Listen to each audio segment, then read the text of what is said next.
प्यारे बच्चों नमस्कार। हम लोग एनसीईआरटी के कुछ एग्जाम्पल्स पे बात करेंगे। एग्जाम्पल नंबर 12.7 उसके सोल्यूशन पे बात करेंगे। ऐसे लिखा गया है कि एक इलेक्ट्रिक लैंप है जिसका रेजिस्टेंस दिया गया है 20 ओम। रेजिस्टेंस ऑफ लैंप दिया गया है 20 ओम और एक कंडक्टर दिया गया है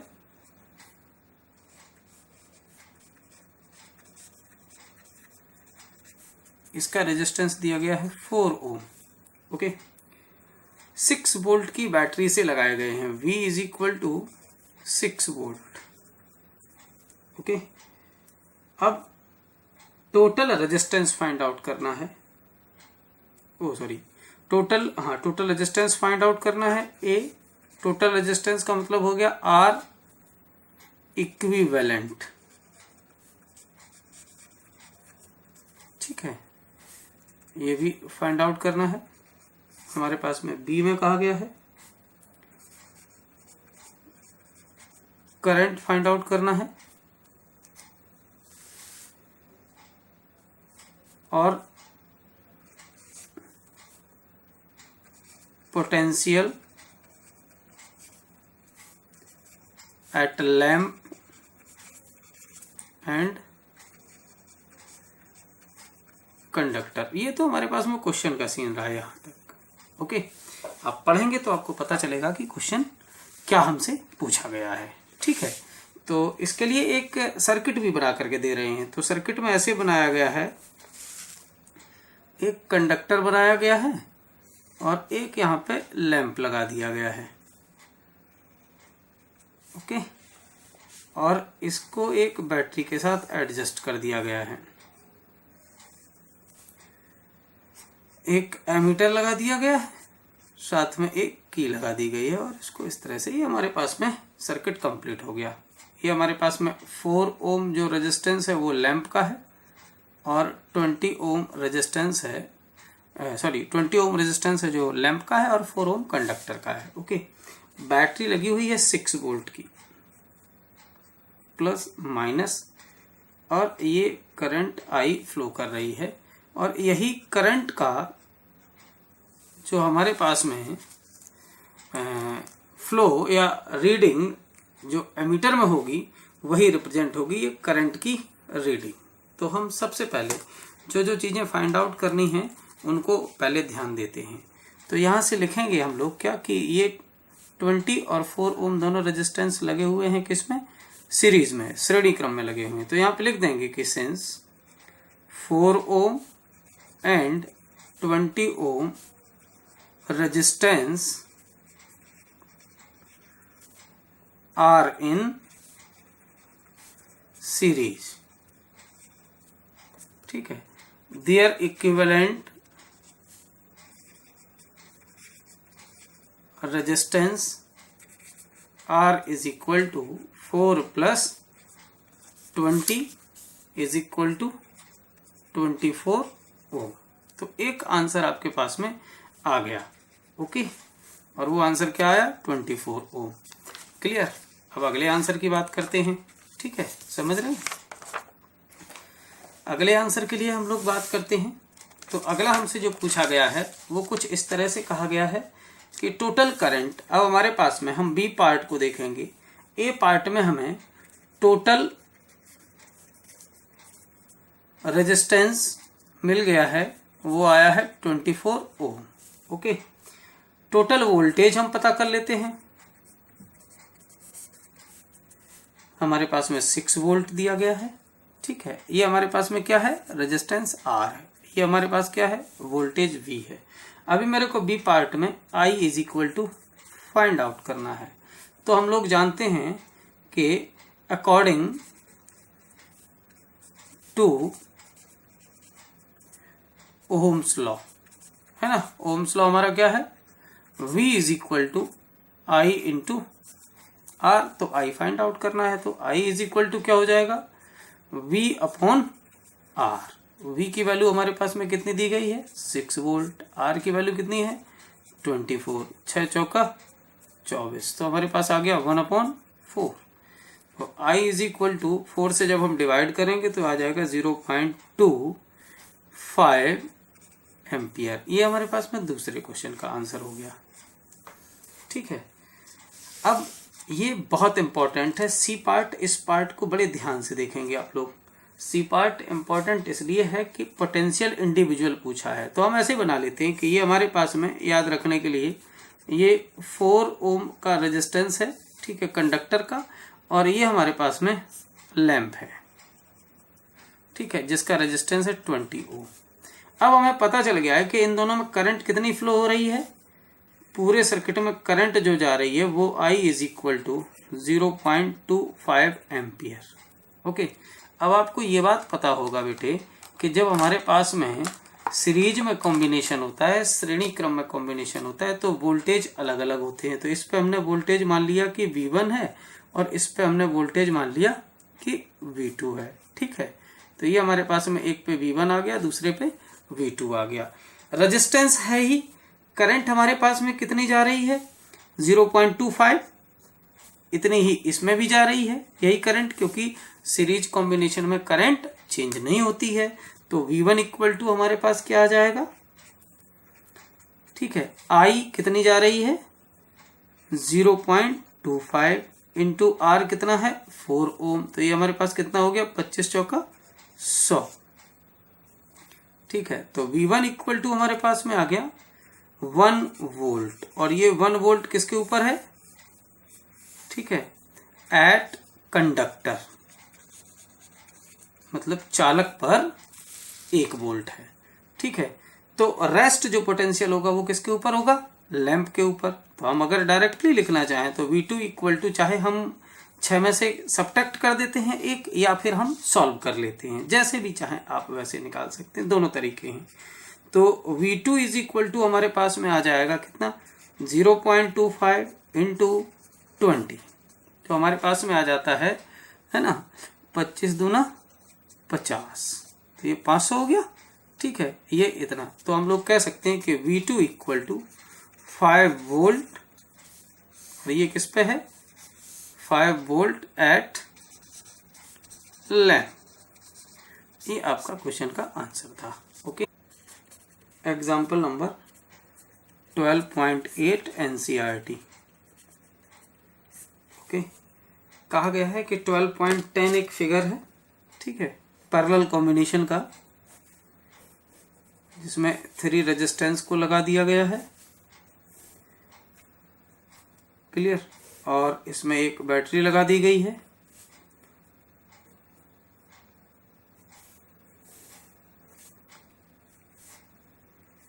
ये कुंजी लगा दी, ये 12 वोल्ट की बैटरी लगा दी। अब इसमें कहा है कि ये 5 ओम है, ये 10 ओम है और ये 30 ओम है।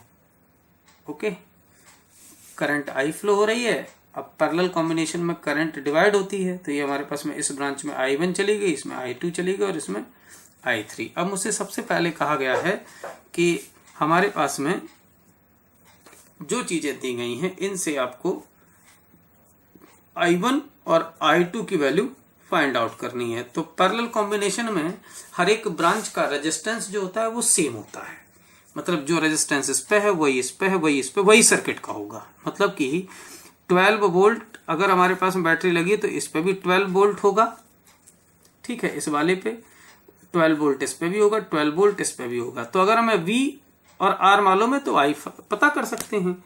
तो पहले वाले पार्ट में प्रत्येक पर करंट फाइंड आउट करना है, तो मतलब I1 equal to find out करना है, I2 is equal to find out करना है और I3 is equal to find out करना है। तो हमारे पास में हम जानते हैं कि since V is equal to I into R होता है, तो that implies I is equal to V upon R। ठीक है, तो I1 के लिए हम बात करेंगे तो रेजिस्टेंस R है, मतलब R1 है, V अपॉन R1, तो 12 वोल्ट डिवाइडेड बाई R1 5, तो हमारे पास में 2.4 एम्पियर। I1 इक्वल टू आ गया। I2 इज इक्वल टू इसी तरह से देख लेते हैं, V अपॉन वोल्टेज तो सेम ही रहना है, रेजिस्टेंस चेंज होना है, तो 12/10 ये इज इक्वल टू आ गया 1.2 ampere. Okay, I3 is equal to, V तो सेम रहना है, ठीक है, ये हमारे पास हो गया। I3 is equal to, V तो सेम रहना है, और डिवाइडेड बाई R3, तो ये हमारे पास में क्या आ जाएगा 12/30। तो ये हमारे पास में 3 10 जा 3 4 जा 0.4 एम्पियर। ओके, हमारे पास में एक मिल गया। सभी के लिए हम लोगों ने करंट को इंडिविजुअली फाइंड आउट कर लिया। हमसे इसका बी पार्ट कहा गया है कि सर्किट में टोटल इलेक्ट्रिक करंट, तो ये तो बहुत ही सिंपल है ना, कि B इज इक्वल टू मतलब टोटल करंट हमारे पास में क्या आ जाएगा, I इज इक्वल टू क्या आ जाएगा बेटे, I is equal to I1 बट गया, I2 बट गया, I3 बट गया, तो I इज इक्वल टू हम बोल सकते हैं I1 plus I2 plus I3। तो हमारे पास में वैल्यू रख देंगे I is equal to 2.4 plus 1.2 plus 0.4, तो ये हो जाएगा 4 2 6, ठीक है, ये हमारे पास में आ जाएगा 4 2 6 4 10 का 0 2 3 और 1 4 4.0 एम्पियर। ओके, तो ये आप इसको भी आंसर में बंद करके लिख लेंगे। अब हमसे कहा गया है टोटल रेजिस्टेंस भी काउंट करना है, तो सी पार्ट देखते हैं, टोटल रेजिस्टेंस क्या मिलेगा। ओके, तो टोटल रेजिस्टेंस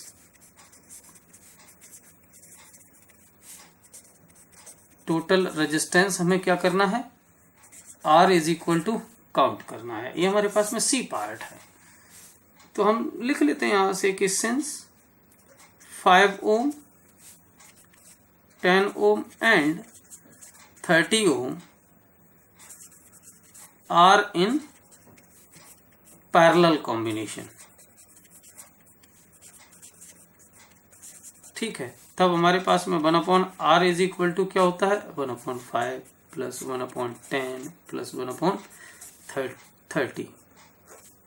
बेटे एलसीएम लोगे तो आपके पास में क्या आ जाएगा, एलसीएम आ जाएगा 36 प्लस 3 प्लस 1, तो ये हो जाएगा हमारे पास में 10/30। तो 1/R इज इक्वल टू 1/3 हो जाएगा, तो यहाँ से हम लिख सकते हैं कि that implies R is equal to 3 ohm. ये आपका इक्विवेलेंट रेजिस्टेंस आ गया। ओके, तो ये आपके तीनों आंसर हो गए। क्लियर, तो इस तरह से हमारा ये भी कंप्लीट हो गया।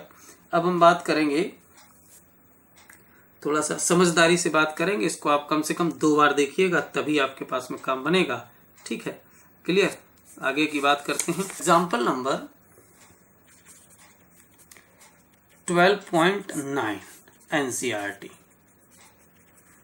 ओके, चलिए तो हम लोग देखते हैं, इसमें एक फिगर बनाया गया है और फिगर में कुछ चीजें दे दी गई हैं।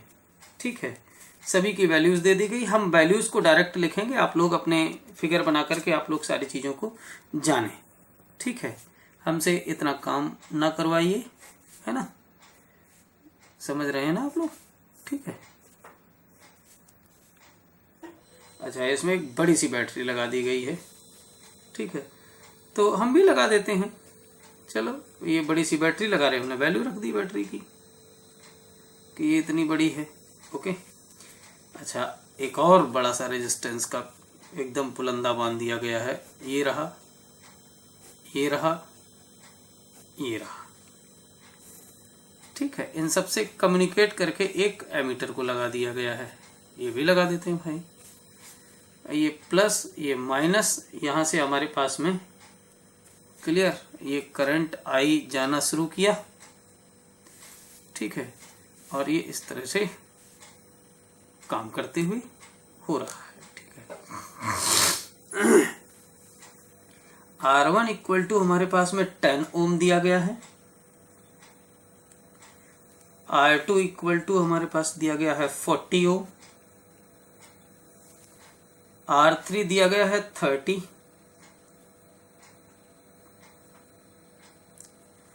R4 दिया गया है 20 और R5 दिया गया है 60 ओम। ठीक है, क्लियर, और बैटरी लगाई गई है एक 12 वोल्ट की। अब हमसे पूछा गया है कि टोटल रेजिस्टेंस और टोटल करंट, बहुत ही इजी क्वेश्चन है, ठीक है। टोटल रेजिस्टेंस फाइंड आउट हो जाएगा तो टोटल करंट आ जाएगा। तो सबसे पहले टोटल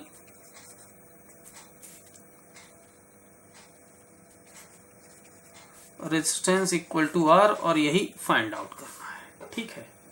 तो सबके लिए हम लोग अलग अलग काम करेंगे। इस वाले सर्किट के लिए अलग निकालेंगे, इसके लिए अलग निकालेंगे, फिर दोनों को कंबाइंड कर देंगे, ठीक है। तो यहाँ पे हम कंडीशन लिखते हैं। देखो करंट यहाँ आई, एक इधर ब्रांच में चली गई, एक इधर ब्रांच में चली गई, मतलब करंट बट गई। करंट बट जाने का मतलब होता है कि पैरेलल कॉम्बिनेशन, याद रखिएगा। करंट डिस्ट्रीब्यूटेड होना मतलब पैरेलल कॉम्बिनेशन होना, ठीक है, ये याद रखेंगे। तो यहां से लिखेंगे कि since 10 ohm and 40 ohm are in parallel,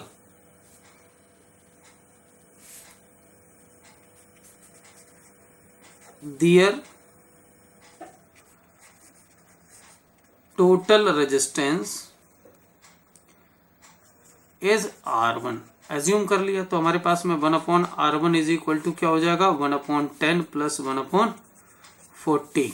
तो इसको हम सॉल्व करेंगे तो हमारे पास आ जाएगा 40, एलसीएम आ जाएगा, और ये हमारे पास में 4 + 1 मतलब 5/40, और 5 × 8 = 40 हो जाएगा। तो 1/R1 इज इक्वल टू आ जाएगा 1/8, that implies R1 is equal to 8 ohm. अभी हमें R1 मिला है, और किसके किसके लिए, केवल इन दो के लिए, ठीक है, याद रखेंगे आप। अब हम अगली बात करते हैं, क्या कि since 30 ohm, 20 ohm, 60 ohm are in parallel, their total या इक्विवेलेंट लिखना ज्यादा अच्छा माना जाता है, टोटल रेजिस्टेंस इज R2, ठीक है। तो हम लोग फॉर्मूला फिर लिख लेते हैं। तो हमारे पास में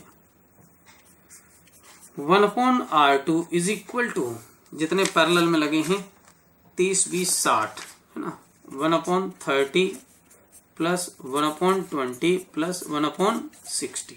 एलसीएम ले लो बेटे, 60 एलसीएम आएगा, 2 + 20 = 60 प्लस 1, 3 2 5 और 1 6/60 हो जाएगा। जो 6.60 होता है तो 1/10 हो गया। हम यहाँ से बोल सकते हैं कि R2 is equal to 10 Om. 1/R की वैल्यू कोई काम की नहीं होती है, ठीक है। सर्किट को दोबारा कंस्ट्रक्ट करेंगे। अब हम सर्किट को बनाएंगे। इसकी जगह हमारे पास में 8 ओम का आ गया, और इसकी जगह हमारे पास में 10 ओम का आ गया। तो दोनों को हम लगा देते हैं यहाँ पे। थोड़ा सा देखिए, इसकी जगह हमने लगा दिया 8 ओम, और दूसरी जगह हमने ये लगा दिया 10 ओम। Okay, clear. और ये बैटरी लगी हुई है 12 वोल्ट की। अब हमारे पास में 8 और 10 जो हैं वो किस कॉम्बिनेशन में है बेटे, यहाँ से करंट आई जा रही है, ध्यान दीजिएगा, ठीक है। ये करंट आई, दोनों में करंट आई ही जा रही है, तो हमारे पास में करंट बट नहीं रही, अर्थात कॉम्बिनेशन कौन सा होगा, सीरीज होगा। तो यहाँ से लिख देंगे कि since 8 ohm and 10 ohm are in series, ठीक है। तो देयरफॉर इक्विवेलेंट रेजिस्टेंस R जो हम लोगों ने माना था पहले इक्वल टू 8 + 10, तो R इज इक्वल टू कितना आ गया, 18 ओम। R की वैल्यू आ गई, क्लियर। पहला हमारे पास में सॉल्व हो गया। हम लोगों से पूछा गया है कि कुल धारा मतलब टोटल करंट, तो बी पार्ट में हम लोग टोटल करंट फाइंड आउट कर लेते हैं। तो हमारे पास में क्या है, V is equal to 12 volt battery है, resistance R equal to 18 ohm है, ठीक है, और current I is equal to हमसे पूछा गया है। तो हम जानते हैं कि since V is equal to I into R. तो I is equal to R multiple में है तो इधर जाएगा तो डिवीजन में आ जाएगा। V की वैल्यू रखते हैं 12/18, ये हमारे पास आ जाएगा 2/3। ठीक है, I is equal to 0.667 ampere, ये आपका आंसर हो गया। ठीक है, क्लियर? आप लोग अच्छे से इसको नोट कर ले। चलिए हम लोग इसी क्रम में एग्जाम्पल नंबर 12.10 की बात करते हैं एनसीईआरटी से। तो हमसे इसमें कहा गया है कि एक आयरन है जो मैक्सिमम किसी वोल्टेज को दिया जाता है तो मैक्सिमम 840 वॉट पावर को कंज्यूम करता है और मिनिमम जो है वो 360 पावर को कंज्यूम करता है। और दोनों ही कंडीशन में उसके रेजिस्टेंस को फाइंड आउट करने के लिए हमसे कहा गया है। तो हम जानते हैं कि रेजिस्टेंस फाइंड आउट करने के लिए V और R होना चाहिए। तो P इक्वल टू हमने ये राइट डाउन कर लिया, V इक्वल टू जो गिवन है मैक्सिमम कंडीशन पे तो P इक्वल टू VI होता है, हमें मालूम है formula. I is equal to हम लोग फाइंड आउट कर लेते हैं क्योंकि हमें वैल्यू निकालनी है R की, तो R के लिए V और I होना चाहिए अकॉर्डिंग टू ओम्स लॉ। तो I equal to P upon V solve करके ये आंसर आ जाएगा। V equal to IR value रख देंगे, R equal to V upon I। Okay, तो हमारे पास में ये जो वैल्यू मिलती है हमारे पास R की, यहाँ से कैंसिल करने पे 57.60 ओम। ठीक है, आप कैलकुलेट कर लेंगे, इसके डिवाइडेड बाई 1 ले लेते हैं तो 1 2 3 4, फर्स्ट 4 बाहर बाहर वालों का मल्टीपल, ठीक है, और अंदर अंदर वालों का मल्टीपल। ओके, तो कैंसिल करने को ये आ जाता है। सिमिलरली आप कंडीशन सेकंड को आसानी से कर सकते हैं। P की वैल्यू ये रही, V की वैल्यू ये रही। हम लोग जानते हैं कि P equal to V square upon R, एक हमने दूसरे फार्मूले को भी यूज कर लिया बिना I को फाइंड आउट किए हुए। तो V स्क्वायर की वैल्यू यहाँ पुट कर दी, इसको सॉल्व किया, मल्टीपल करके आप लोग खुद ही मल्टीपल करेंगे, उसके बाद 9 का डिवीजन करेंगे तो आंसर ये आ जाएगा। ओके, तो हम लोगों ने एग्जाम्पल नंबर 12.10 कर लिया। 12. हम लोग 11 की बात करें तो एग्जाम्पल नंबर 12.11 में हमसे कहा गया है कि कोई एक रेजिस्टेंस है जिसका रेजिस्टेंस 4, कोई एक रेजिस्टर है जिसका रेजिस्टेंस 4 ओम है और वो 1 सेकंड में मींस पर सेकंड 100 जूल हीट को लिबरेट करता है, मतलब प्रोड्यूस करता है। ठीक है, तो उसका वोल्टेज पूछा गया है। तो वोल्टेज के लिए हमारे पास फिर से वही चीज है कि I और R होना चाहिए। तो वोल्टेज के लिए हमारे पास में R तो अवेलेबल है बट I नहीं है, तो हम सबसे पहले I को फाइंड आउट करेंगे। तो I के लिए हम लोग ने फार्मूला यहाँ से निकाल लिया कि I square RTH equal to होता है। तो I इक्वल टू करेंगे तो यहाँ से आप देख रहे हैं कि that employees H upon RT divided by I square होगा। ठीक है, तो I स्क्वायर इक्वल टू हमारे पास में I equal to under root H upon RT आ जाएगा। यहाँ से I की वैल्यू निकालेंगे और R की वैल्यू दी गई है तो V इक्वल टू IR होता है, ये 20 वोल्ट हो गया। अब मैं आपको बताता था कि न्यूमेरिकल्स लगाने के लिए आपके पास क्या क्या होना चाहिए। तो न्यूमेरिकल्स के लिए सबसे पहले आपकी थ्योरी बहुत स्ट्रांग होनी चाहिए।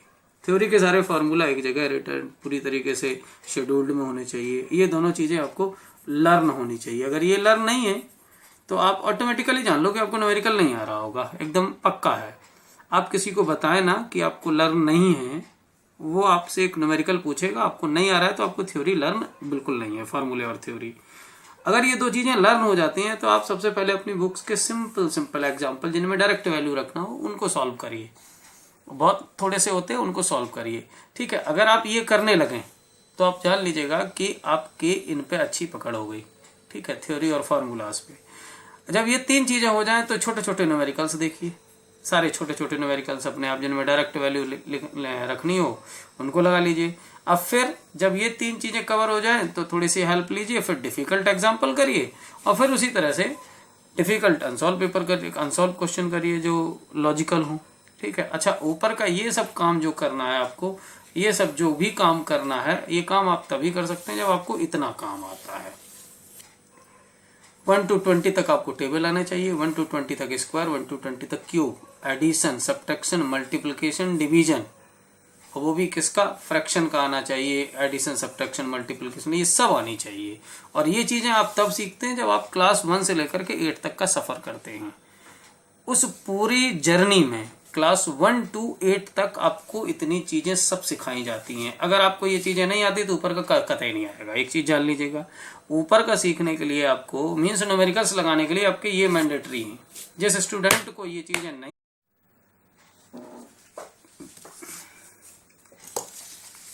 चलिए कुछ और मिलते जुलते क्वेश्चन और देख लेते हैं, है ना, अदर टाइप की। हमसे कहा गया है कि the charge on one electron is 1.6 into 10 to the power -19 coulomb. How much electron will flow through a conductor per second. अब देखिएगा कितने इलेक्ट्रॉन एक सेकंड में पास हो रहे हैं on passing current 1 ampere. Current हमारे पास में 1 एम्पियर दिया गया। हमने ये क्वेश्चन आप लोगों से करा था, कुछ लोगों ने इसको डन किया, कुछ लोगों ने नहीं किया। हाउ मच इलेक्ट्रॉन का मतलब है कि नंबर ऑफ इलेक्ट्रॉन हमसे पूछा गया है, ठीक है, और चार्ज 1 इलेक्ट्रॉन का दिया है जिसको हम लोग जानते भी हैं। तो सारी चीजें हम लोग लिख लेते हैं। गिवन दैट हमारे पास में क्या है, I is equal to 1 ampere. Okay, electron का चार्ज क्या है हमारे पास में, E equal to 1.6 into 10 to the power -19 coulomb. Time कितना दिया गया है, 1 सेकंड, ठीक है, T equal to 1 second.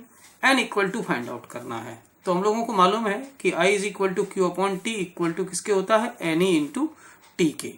Okay, NE upon T के। अब हमें मालूम है कि अगर हमारे पास में n की वैल्यू निकालेंगे तो जो डिवीजन में होगा वो मल्टीपल में जाएगा और जो मल्टीपल में होगा वो डिवीजन में जाएगा। तो IT अपॉन E हो गया, ठीक है। हमने इसकी वैल्यू रख ली सभी की, जिसकी वैल्यू दी गई, तो ये हमारे पास इतना आया। इसको आप डिवाइड करके आप सॉल्व कर लीजिए। ये पावर नीचे से ऊपर जाएगी तो पॉजिटिव पावर हो जाएगी, बाकी आप सॉल्व करिए। डेसिमल को इधर उधर ले जाने पे पावर जिस तरह से बढ़ते इधर उधर घटते हैं तो आप जान लें। फिलहाल हम आपको ऐसे बता सकते हैं कि 1 अपॉन, यहाँ से डेसिमल हटाएंगे, 0 बढ़ा लेंगे, मतलब ये 10 हो गया। ऊपर हमारे पास में 10 टू द पावर 19 पहुंचे हैं तो उनको हम ऐसे लिख लेते हैं 10 इंटू 10 टू द पावर 18, मतलब ये हमारे पास क्या हो गया, 100 upon 16 multiple 10 to the power 18। अब आप इसको चाहे जैसे काटें, जैसे काट लें कि 4 4 जा 16 और 4 25 जा, तो ये हमारे पास में 25.4, तो 4 6 जा 25, ये हमारे पास इस तरह से आंसर आ जाएगा, ठीक है। अगले क्वेश्चन को देखते हैं हम लोग। नो डाउट आपने लगाए होंगे, जिनको परेशानी है वो इस चीज को देख सकते हैं, मेंटेन कर लें। The current of 2 ampere passes in conducting wire. एक कोई वायर है जिसमें 2 एम्पियर की करंट पास हो रही है, ओके, ठीक है। इसको हमने हिंदी और इंग्लिश दोनों मीडियम के क्वेश्चन, दोनों मीडियम वाले स्टूडेंट्स के पास में क्वेश्चन पहुंच चुके हैं। If the potential difference between 2 ends, मतलब दोनों इंड पे जो पोटेंशियल डिफरेंस है वो 8 वोल्ट है और करंट कितना है, 2 ampere, then find the resistance of the wire. Normal question है, ओम्स लॉ पे बेस्ड है। I V की वैल्यू रख ली, R की वैल्यू ओम्स लॉ से हम लोगों ने फाइंड आउट कर ली, ओके, ठीक है, नॉर्मल क्वेश्चन। अब हमारे पास में अगला क्वेश्चन देखिए, find the equivalent resistance in given case, मतलब कि 2 ओम 3 ओम और 4 ओम आर इन सीरीज। तो 2 3 4 हमारे पास में अगर सीरीज में है तो ये कुछ इस तरह से होंगे, मतलब एक ही करंट इनमें फ्लो कर रही होगी। ये 2 ओम हो गया, ये 3 ओम हो गया और ये 4 ओम हो गया, सेम करंट जा रही होगी। याद रखिएगा कि सीरीज में एक ही करंट जा रही होती है, ठीक है, वोल्टेज अलग अलग होते हैं। तो हमारे पास में आर इक्विवेलेंट डायरेक्ट सीधे ऐड कर दिया, तो 4 3 7 + 2 = 9 ओम, ओके। अब यही हमारे पास में पैरेलल है, तो पैरेलल कॉम्बिनेशन का जो फिगर हमारे पास होगा वो कुछ इस तरह से होगा, ओके। ये 2 ओम होगा, ये नीचे वाला 3 ओम होगा, ये 4 ओम होगा। अभी हमारे पास में पैरेलल कॉम्बिनेशन में हमारे पास में हम इस तरह से फाइंड आउट करते हैं कि 1/r = 1/r1 + 1/r2 + 1/r3। तो ये हमारे पास में सब डिवाइड होकर के लग गए। ये हमारे पास में 1/2 1/3 1/4, तो 4 3 7 6 13/12। तो r इक्वल टू, ध्यान रहे 1/r इक्वल टू नहीं, r इक्विवेलेंट इक्वल टू 12/13, ये आंसर होगा, ओके, क्लियर। चलिए नेक्स्ट क्वेश्चन को देख लेते हैं। बहुत ही अच्छा important question, find the equivalent resistance between AB and AC। AB मतलब यहां से लेकर के यहां तक के बीच में, और AC मतलब यहां से लेकर के पूरे के बीच में, ठीक है, क्लियर। तो देखिएगा AB के बीच में हमारे पास में ये रेजिस्टेंस और ये रेजिस्टेंस दोनों ही हमारे पास में सीरीज में लगे हुए हैं। तो RAB इक्वल टू हो गया 2 + 3.5 = 5.5। तो एक तो आंसर आपके पास में AB वाला हो गया। अब यहाँ ए बी के बीच में जो रेजिस्टेंस टोटल ये आया, तो अब हम इसको मर्ज करके इसको लगा सकते हैं, मतलब उसको हटा दें, इसको लगा दें। तो इन दोनों को हटा दिया, इनकी जगह पे हमने एक ये लगा दिया। ठीक है, 5.5 का। अब बी और सी के अंदर ये तीनों किस में लगे हुए हैं, ये हमारे पास में है तीनों के तीनों पैरेलल कॉम्बिनेशन में। तो बी और सी के बीच में पहले हम लोग निकाल लेते हैं। तो 1/RBC is equal to 1/3 plus 1/3 plus 1/3 equal to 3/3 मतलब 1 ओम। तो ये RBC की वैल्यू हमारे पास में आ गई 1 ओम। अब मतलब इतने को हटा दिया जाए और एक 1 ओम रेजिस्टेंस को लगा दिया जाए, काम बन गया हमारा। तो अगले वाले हम फिगर के सीन को ऐसे देखते हैं। तो AB के बीच 5.5 है, BC के बीच 1 ओम है। अब ये दोनों हमारे पास में सीरीज में हो गए, तो दोनों को हमने ऐड कर दिया। 5.5 प्लस 1 इक्वल टू 6.5, तो RAC इक्वल टू 6.5। तो ये आपका आंसर हो गया। Okay, clear. दो हो गए। एक और क्वेश्चन इसी तरह का, ठीक है, आप अपने एंजॉय करने के लिए इसको लगा सकते हैं क्या, कि find the equivalent resistance between AB, मतलब यहां से लेकर के यहां तक के बीच में रेजिस्टेंस फाइंड आउट करना है। तो हम सबसे पहले देखते हैं कि दो ब्रांचेज हैं हमारे पास में। अगर करंट I यहां जा रही है तो यह निश्चित रूप से I1 जा रही होगी, यहाँ पे I2 जा रही होगी। करंट का बटना मतलब दोनों पैरेलल कॉम्बिनेशन में। अब ध्यान दीजिएगा, ये I2 जा रही है, ये I2 जा रही है, ये I2, मतलब इनमें करंट डिवाइड नहीं हो रही, बट नहीं रही है, मतलब I2 ही I2, सभी में I2 जा रही है। तो ये सारे किस में होंगे, ये सारे के सारे रेजिस्टेंस होंगे सीरीज में, ये सारे सीरीज में होंगे। तो सीरीज में जितने भी हमारे पास रेजिस्टेंस ऐड होंगे, तो इन सबका, इनकी जगह पे हम एक टोटल रेजिस्टेंस लगा सकते हैं इनका एडिशन के इक्वल। तो इनका एडिशन हो जाएगा 2 + 3 प्लस, ये सीरीज में हो गए, तो 2 + 3 + 4 इक्वल टू 9 ओम। अब हमने इस ब्रांच की जगह पे एक 9 ओम का रेजिस्टेंस लगाया जा सकता है। तो हमने क्या किया कि वो वाली ब्रांच की जगह पे एक 9 ओम का रेजिस्टेंस यहाँ लगा दिया, और ये पहले से लगा हुआ था। अब ये दोनों हमारे पास में हो गए किसमें, पैरेलल में, क्योंकि दोनों में इसमें I1 जा रहा है और इसमें I2 जा रहा है। तो हमारे पास अलग अलग करंट जा रहे हैं। तो हमने R इक्विवेलेंट की वैल्यू निकाल ली। इसको आप सॉल्व कर सकते हैं कि 1 + 1 इक्वल टू 2/9, ठीक है, 1/RAB इक्वल टू, तो RAB इक्वल टू आपके पास में हो जाता है 9/2, और 9 का आधा होता है 4.5। तो आपका ये आंसर आ गया।